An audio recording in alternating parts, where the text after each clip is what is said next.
Ninth class के सभी बच्चों को मेरा नमस्कार। प्यारे बच्चों, आज नाइन्थ क्लास के लिए विज्ञान की वर्कशीट नंबर 54 आई है। 54 वर्कशीट आई है, दिनांक 11 नवंबर। आज हम पाठ 10 का अध्ययन करेंगे। प्यारे बच्चों, पाठ 10 यानी गुरुत्वाकर्षण, और उसमें भी गुरुत्वाकर्षण का सार्वत्रिक नियम क्या कहता है। जिज्ञासा दीदी कहती है गुरुत्वाकर्षण बल और इसका क्या महत्व है, पूछती है ज्ञान से। ज्ञान कहता है कि दीदी,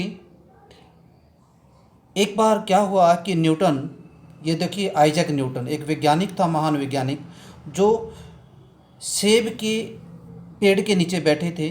सेब उनके ऊपर आके गिरी, सेब उनके नज़दीक आके गिरी, तो उनके दिमाग में आया कि ऐसा क्यों हुआ कि सेब नीचे की तरफ आई, ये ऊपर की तरफ क्यों नहीं गई। ये बड़ा ही रोचक तथ्य था उनके लिए। तो उन्होंने सोचा कि कुछ न कुछ पृथ्वी के अंदर ऐसा है जो सेब को अपनी तरफ खींच रहा है।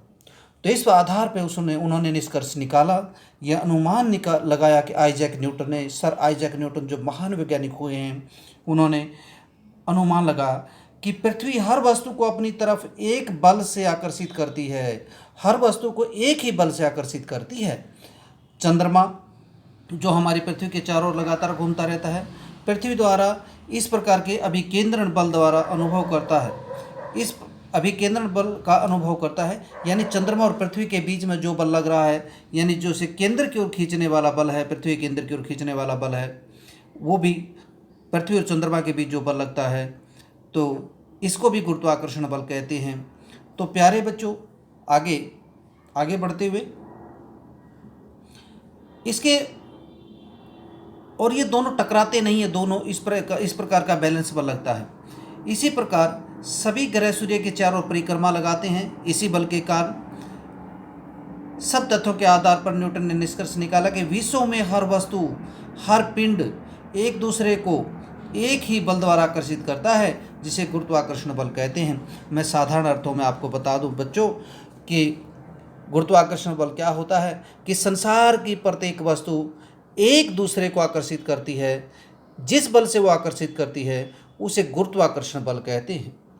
और ये किन बातों पर निर्भर करता है, आइए जानते हैं। देखिए, जो बल दो वस्तुओं के बीच लगता है, मान लिया दो वस्तुएं हैं, ये एक का द्रव्यमान m1 है, एक का द्रव्यमान m2 है, ठीक है, और इनके बीच की दूरी है, ये d मान लेते हैं, d, ये बीच की दूरी d है। तो इन दोनों के बीच जो गुरुत्वाकर्षण बल लगेगा, एक वस्तु इधर खींच रही है, एक उधर खींच रही है, यानी एक दूसरे को खींचे हुए हैं ये दोनों वस्तु। तो गुरुत्वाकर्षण बल ये वस्तु का, तो क्या होगा इन दोनों के बीच में जो गुरुत्वाकर्षण बल है, तो उसका सूत्र बनेगा बच्चों। उसको सूत्र पे जाने से पहले इसकी परिभाषा देखते हैं। इस संसार में प्रत्येक पिंड या वस्तु प्रत्येक अन्य वस्तु को एक ऐसे बल से आकर्षित करती है जो दोनों वस्तुओं के द्रव्यमानों के गुणनफल, दोनों वस्तुओं का द्रव्यमान m1 m2 के गुणनफल, या एक वस्तु छोटी हो सकती है, एक बड़ी हो सकती है। तो उस केस में हम क्या करें, बड़ी वस्तु लेके चलिए, बड़ी वस्तु है तो एक को छोटी m मान लेते हैं, एक को बड़ी m मान लेते हैं वस्तु का द्रव्यमान। जैसे ये चंद्रमा मान लेते हैं और ये पृथ्वी मान लेते हैं, तो पृथ्वी के लिए कैपिटल M। तो दोनों के द्रव्यमान के ऊपर के गुणनफल तथा उनके बीच की दूरी के वर्ग के व्युत्क्रमानुपाती होता है। तो देखिए, दोनों के बीच की दूरी यदि d है, व्युत्क्रमानुपाती यानी 1/d स्क्वायर, और 1/d square small m capital M f, इस बात पर निर्भर करता है। इसको अच्छी तरह से देखने के लिए आइए यहाँ देखते हैं। गुरुत्वाकर्षण सार्वत्रिक नियम के अनुसार गुरुत्वाकर्षण बल F होगा। यदि F बल मान ले गुरुत्वाकर्षण को, तो दोनों के जो द्रव्यमान के गुणनफल के बराबर है और उनके बीच की दूरी के वर्ग के व्युत्क्रमानुपाती है। अब इन दोनों को यदि हम इकट्ठा रख लें तो बच्चों क्या होगा, तो F, ये सूत्र निकल के सामने आएगा। F समानुपाती है, ये समानुपाती का चिन्ह है, F समानुपाती है m capital M small m upon में d स्क्वायर। और इस समानुपाती के चिन्ह को यदि हटा दे तो हमें g लगाते हैं। एक ये g क्या है, g एक स्थिरांक है, एक स्थिरांक है, शिथिर अंक है, जिसका शिथिर होता है मान, इसे गुरुत्वीय स्थिरांक कहते हैं।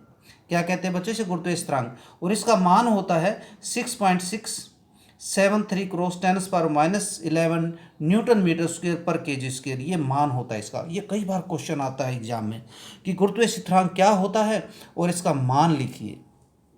तो आप गुरुत्वीय स्थिरांक को क्या लिखेंगे कि गुरुत्वीय स्थिरांक की परिभाषा क्या लिखेंगे, आप ये ध्यान दीजिए कि जब किन्हीं दो वस्तुओं के बीच बल लगता है तो वो बल दो बातों पर निर्भर करता है, दोनों वस्तुओं के द्रव्यमान के गुणनफल और उसके व्युत्क्रमानुपाती दूरी के वर्ग के व्युत्क्रमानुपाती होता है। इस प्रकार जो समानुपाती चिन्ह हटता है, तो जो भी स्थिरांक उसकी जगह लगता है तो उसे गुरुत्वीय स्थिरांक कहते हैं।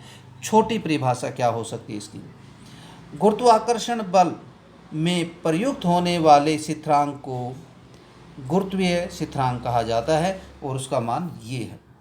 अब बच्चों आते हैं कि इस नियम का महत्व क्या है, गुरुत्वाकर्षण के सार्वत्रिक नियम का महत्व क्या है, ये क्वेश्चन भी आता है। गुरुत्वाकर्षण सार्वत्रिक नियम की जो है उस पर कई घटनाएं आधारित होती हैं। जैसे हमें पृथ्वी से बांधे रखता है, जो हम चल पाते हैं, उछल पाते हैं, वापस धरती पे आ जाते हैं, तो हमें ये बांधे रखता है ये बल पृथ्वी से। पृथ्वी के चारों ओर चंद्रमा की गति भी गुरुत्वाकर्षण के कारण ही है। सूर्य के चारों ओर ग्रहों की गति है, वो भी किसके कारण है, गुरुत्वाकर्षण के बल के कारण है, सार्वत्रिक नियम के कारण ही है। चंद्रमा तथा सूर्य के बीच जब बल लगता है और ज्वार भाटा आता है, समुद्र के अंदर जल का चढ़ना ज्वार कहलाता है, ज्वार कहलाता है, और जल का वापस उतरना, कम होना, उसे भाटा कहते हैं। तो ये भी गुरुत्वाकर्षण के सार्वत्रिक नियम के अनुसार ही होता है। प्यारे बच्चों, नदी में जल का बहना भी उसी के कारण होता है, और वर्षा का पृथ्वी पे गिरना भी गुरुत्वाकर्षण के बल के कारण ही होता है। वर्षा जो पानी है ऊपर की तरफ नहीं जाता, वो नीचे की तरफ ही आता है, गुरुत्वाकर्षण के कारण ही सब होता है। अब इसके क्वेश्चनों को जान लेते हैं। गुरुत्वाकर्षण का सार्वत्रिक नियम क्या कहता है, वो आपको मैंने बता ही दिया है। गुरुत्वाकर्षण सार्वत्रिक नियम के महत्व, ये सारे महत्व हैं बच्चों, इस लाइन में आपको नजर आ गए होंगे। यदि गुरुत्वाकर्षण बल नहीं होता तो क्या होता, अपने विचार दीजिए। प्यारे बच्चों, गुरुत्वाकर्षण बल नहीं होता तो सारे ग्रह आपस में टकरा जाते, उनके बीच बल वो रैंडमली घूमते, हमारा जो वायुमंडल है वो वायुमंडल नहीं रहता, इसकी गुब्बारे की तरह हवा निकल जाती और ये वायुमंडल नहीं रहता। यहाँ कहने का मतलब है गुरुत्वाकर्षण बल ना हो तो हम चल भी नहीं सकते, फिर नहीं सकते, और हम वेटलेस हो जाएंगे, हमारा कोई वेट ही नहीं होगा, वजन ही नहीं होगा, यानी कोई द्रव्यमान ही नहीं होगा हमारा, और इस प्रकार से जीवन ही संभव नहीं है गुरुत्वाकर्षण के बिना। अगला क्वेश्चन है चौथा, गुरुत्वाकर्षण बल में जी का क्या निरूपित करता है। जी निरूपित करता है गुरुत्वीय स्थिरांक को। इसका मान कितना है, इसका मान ये 6.673 क्रॉस 10⁻⁻11 न्यूटन मीटर स्क्वायर पर केजी स्क्वायर। ये तो बच्चों ये थी आज की वर्कशीट। आज हमें जो कोविड का संदेश मिल रहा है बच्चों, वो है कि मास्क पहनिए। देखिए प्यारे बच्चों, मास्क बहुत ज़रूरी है, हम हर बार कह रहे हैं, आप भी समझ रहे हैं, हम देखते हैं कि आजकल सब मास्क लगा के घूमते हैं, तो ये मास्क बहुत ज़रूरी है। वैसे भी दिल्ली में कोरोना के केस बढ़ रहे हैं, इनको देखते हुए मास्क बहुत ज़रूरी हो गया है। और कोरोना से ताकि हम बच सके, हमारा समाज बच सके, देश हित में हमें ये सब कुछ करना है, मानव जाति के हित में सब कुछ करना है, ठीक है।